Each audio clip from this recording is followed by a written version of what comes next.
Hello everyone, thanks for coming back for another broadcast, and if you're new, welcome. Just draw up a seat and make yourself comfortable.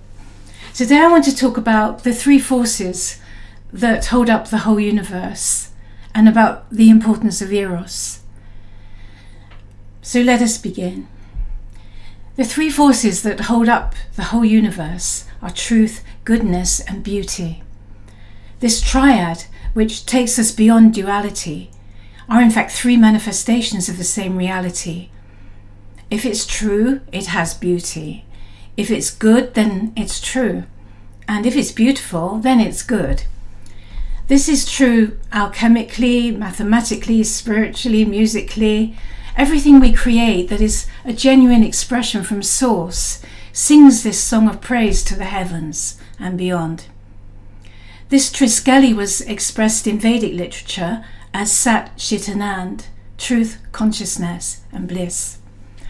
Later on, this philosophical base comes down to us, worded differently, through the Greek poet Hesiod's theogony. He was on Earth around 800 BCE, and his ideas are thought to be a crystallization of a much older school of thought.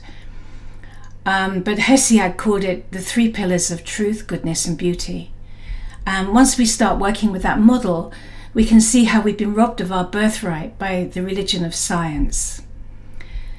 The belief system of the current priesthood, which has Bunsen burners and petri dishes in place of incense censers and communion plates, can have no interface with goodness or beauty, because within their crude tools, instruments and devices, there's no way of observing or measuring goodness or beauty objectively.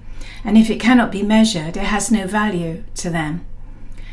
Goodness seems to have no value now in the violent films being churned out where we're encouraged to root for the anti-hero, the criminal, the con man, the gangster, the housewife forced to turn to prostitution.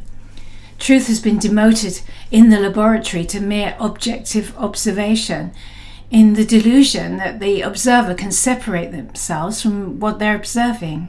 Beauty is like a great majestic queen who has been drugged into oblivion, and her clothes and jewels have been stolen by pimps and drag queens who tied her up and left her in an end of the pier ballroom in a shabby out-of-season seaside town.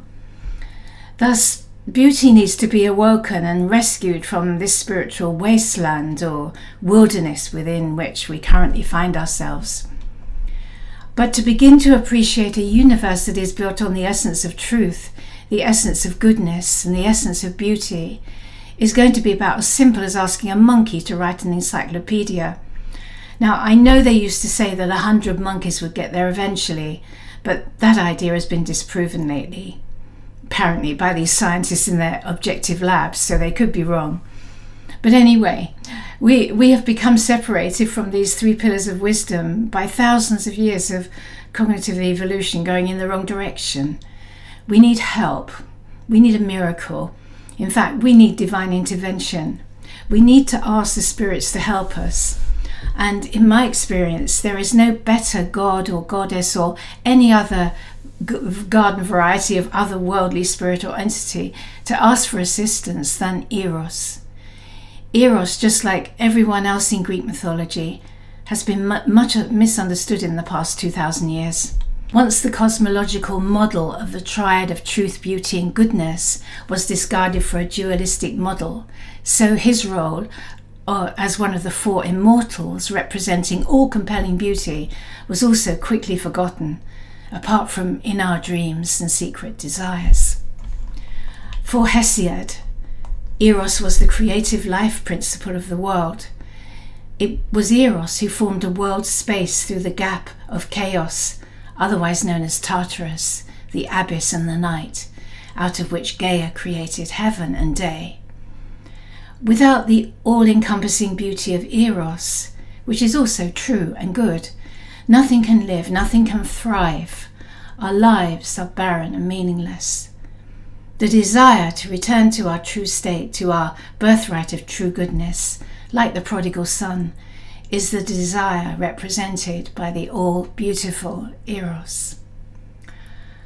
And so thank you for listening. That was an extract from my book, The Sacred Sex Rites of Ishtar.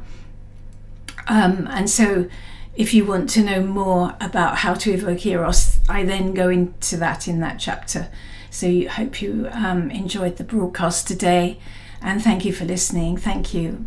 Bye for now.